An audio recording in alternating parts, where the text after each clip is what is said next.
Semiótica para principiantes. Concepto, orígenes y precursores. Semiótica viene de la raíz seme, como en semióticos, que significa intérprete de signos. La semiótica como disciplina se encarga del análisis de los signos o el estudio del funcionamiento de sistemas de signos. El estudio de los signos se puede remontar hasta tiempos antiguos, citando entre sus precursores al filósofo griego Platón con su escrito Crátilo, diálogo que se considera la primera obra de historia sobre el lenguaje, o Aristóteles, quien analiza los sustantivos en sus obras Poética y sobre la interpretación.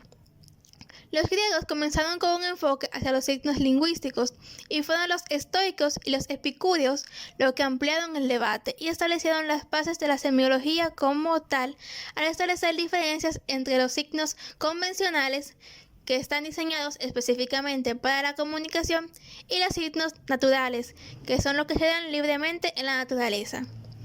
En la Edad Media se destaca a San Agustín, quien es considerado el más importante precursor de la semiótica de la antigüedad. Desarrolló la teoría de la signatata o signos convencionales y delimitó el estudio de los signos, al expresar que las palabras parecen estar relacionadas con palabras mentales.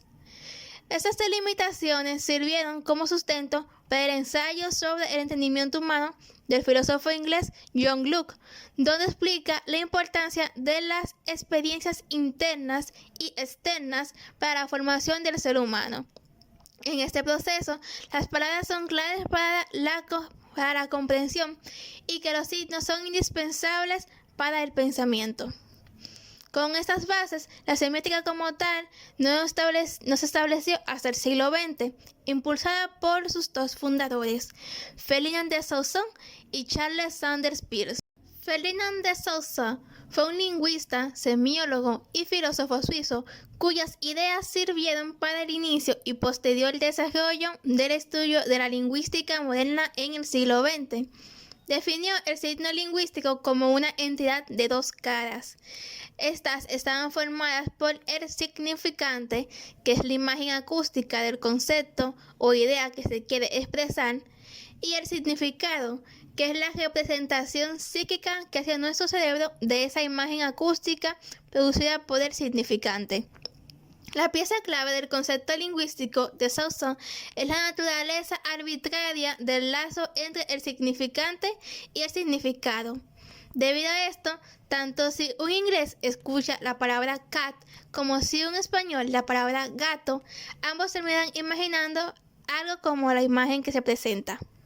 Charles Sanders Peirce fue un filósofo lógico y científico estadounidense considerado el fundador del pragmatismo y el padre de la semiótica moderna o teoría de los signos. Peirce define que el signo es algo que está en lugar de otra cosa y tiene sentido para alguien. La concepción del signo de Peirce es triádica porque lo componen tres partes: el representamen, que es el signo que ocupa el lugar de una cosa; el objeto, que es aquello a lo que alude el representamen; y el interpretante, que es el proceso mental que resulta del encuentro con el signo. La semiología de Saussure dio paso a diversos precursores europeos, como fue el lingüista danés Louis Hauslab, uno de los pioneros de la lingüística estructural y el fundador de la glosemática. Siguió los designios de Saussure al estudiar la vida de los signos en la vida social y sugiere que el signo, además de tener una dimensión denotativa, también posee una dimensión connotativa. Roland Barthes fue un crítico, teórico literario, semiólogo y filósofo estructuralista francés, quien se interesó y escribió sobre lingüística, filosofía del lenguaje, los signos, los símbolos y la fotografía.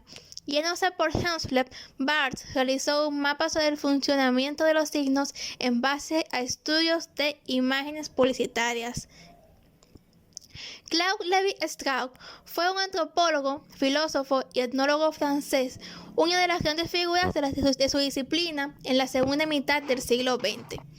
Al introducir el enfoque estructuralista en las ciencias sociales, fue de hecho el fundador de la antropología estructural, método basado en la lingüística homónima creada por Saussure y desarrollada por el formalismo ruso.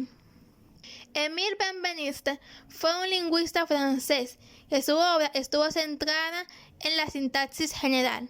Es una de las más fértiles de la escuela lingüística francesa, cuyos resultados fructificaron en una teoría de la enunciación en el marco del estructuralismo. En el campo de la semántica, elaboró una obra pionera en el estudio de los aspectos escalingüísticos. En contraposición al estructuralismo, hay que mencionar a Jacques Derrida, quien fue un filósofo francés de origen argelino, conocido popularmente por desarrollar un análisis semiótico conocido como deconstrucción, y es una figura esencial del postestructuralismo. Jacques Lacan fue un psiquiatra y psicoanalista francés, conocido por los aportes teóricos que hizo al psicoanálisis, combinada con elementos de la filosofía, el estructuralismo, la lingüística estructural y las matemáticas. Ocupó temas semióticos para ampliar sus teorías psicoanalísticas y demostró la necesidad de su estudio para la vida moderna. Otra figura importante fue Paul-Michel Foucault.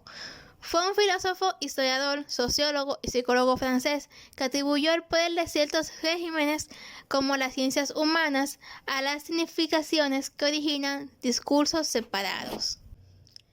En el campo estadounidense de la semiótica, esta se diferencia de los europeos porque se caracteriza por abordar todo tipo de interacción de signos. Los precursores de esta corriente tomaron en cuenta los estudios de Peirce. El primer pensador importante fue el filósofo y semiólogo estadounidense Charles Morris. Él realizó las primeras investigaciones en un periodo en el que predominaba el conductismo y se consideraba la conducta humana y animal en respuesta a estímulos. Morris también dividió la semiótica en tres partes: sintaxis, semántica y pragmática. John Lasworth fue un político estadounidense que describió en 1948 uno de los modelos de procesos de comunicación más famosos y dignos de citar. Al año siguiente, Claude Shannon, un matemático estadounidense, y Warren Weber, biólogo e informático, publicó un modelo igualmente famoso. Thomas Sebeok fue un lingüista estadounidense conocido por sus aportaciones a la semiótica. Acuñó el término zoosemiótica, campo que estudia cómo un rasgo físico o conductual animal llega a funcionar como signo para otros animales. Ya avanzado en el siglo XX, los pensadores empiezan a explorar y tomar en cuenta las contribuciones de Saussure como las de Peirce. Una de estas grandes figuras fue Roman Jakobson, que fue un lingüista, fonólogo y teórico literario ruso, y creía que en la semiótica era fundamental ver la noción de estructura como algo evolutivo y no herméticamente sellado. Apoyado por el filósofo y lingüista alemán Wilhelm von Humboldt, que decía que el lenguaje debe concebirse como un proceso más que como un producto final.